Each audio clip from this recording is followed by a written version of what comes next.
It's been a while since I reviewed a coaster, like talking about coasters, reviewing stuff. I think Excalibur wants to be reviewed. Oh my god. Ah, yes, Excalibur. That coaster at Valleyfair that most of the people in the park don't even know about. Because, probably because it's like all the way in the back.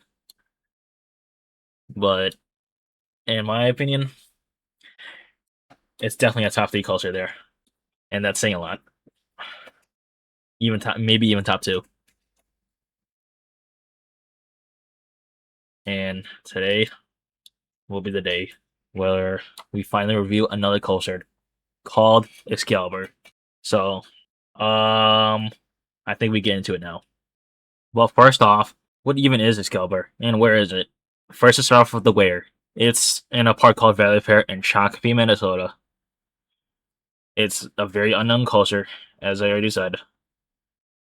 All in the back of the park. It usually has no line, and it's like tucked behind the water park, basically. So it's kind of a walk to get there from Renegade, which is the closest coaster.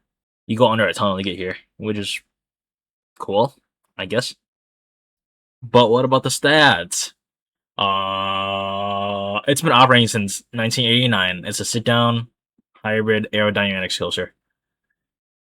They call it the special coaster system, which is I don't know what that is. But if you ever ran Gemini at Cedar Point, that's basically what it is. But on crack, it's like if Excalibur and wait, no, not Excalibur. If Gemini and Magnum had a baby, you would get Excalibur because I don't know. It exists. I don't know why Excalibur exists. I like the ride, but it's so weird. The length of the coaster is 2,400 feet, and the height is 100 feet, and the drop is 105 feet, with a speed of 54 miles per hour, or 54.5 miles per hour.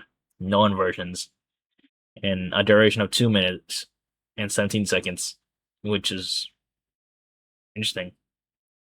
That's probably economy lift though. Get the aero lift though.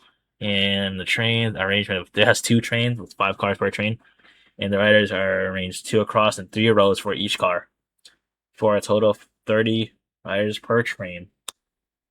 And about that 2 train, they usually only run 1 train because like nobody ever rides in the park. Which leads me to my next thought. Hopefully Valleyfair never removes this. We need this coaster. It's definitely like a top 3 coaster in the park. Hopefully this new Enchanted Parks is willing to like keep it. Because I know the old Cedar Fair, they were willing to keep it. So Enchanted Parks, keep it.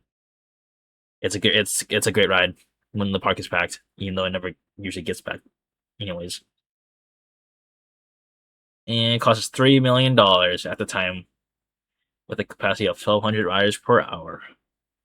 So that's it for the stats. Now we can get started with the ride, or the review part. And first off, as you can see, you turn to the right into your 100-foot lift hill. And this is located the best lift hill in the park, just because it's like basically in the middle of nowhere. Like you're facing away from the park, and on the left side you see the highway, and on the right side you see the trees, and it's like so quiet, and it's actually kind of peaceful. And you got the aerial lift hill, which makes it a lot better.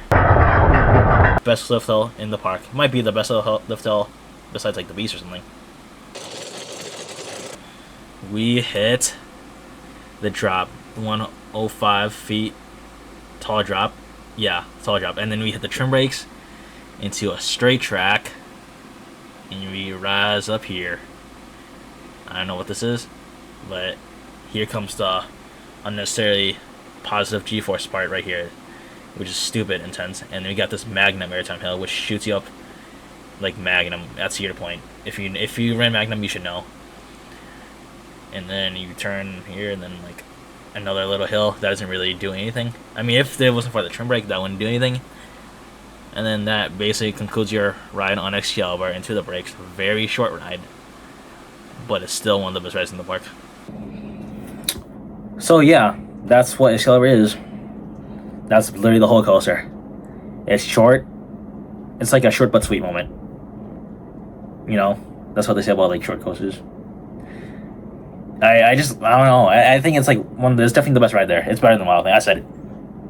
I don't. Well, nobody even liked Wild Thing anyways. But come on, it's definitely close to Renegade.